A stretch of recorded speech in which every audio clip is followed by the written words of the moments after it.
Ito ibang model. Yan yung kaparehas na model niya.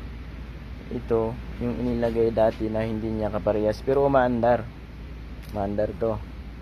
Ito umaandar din yung bago pero hindi rin kaparehas ng model.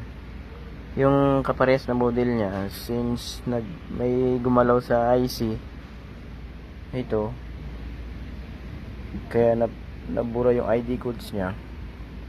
Ang gagawin natin, yung IC nito ilipat natin dito sa original na board dahil yung ID codes nito nabura na, ginalaw na nila siniro ata, tapos ewan ko kung bakit hindi na umandar, nagbablink na lang kanyang security.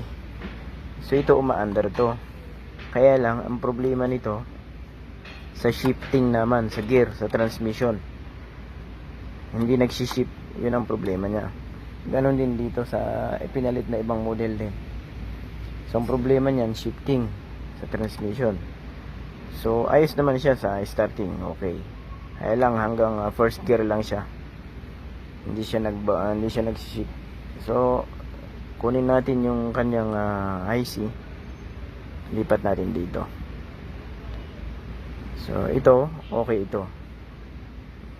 Ito yung parang niya, original na board. Ito yung original board. Then nasira lang yung hindi na siguro mapasukan ng yan, program. Sira na yung IC mismo.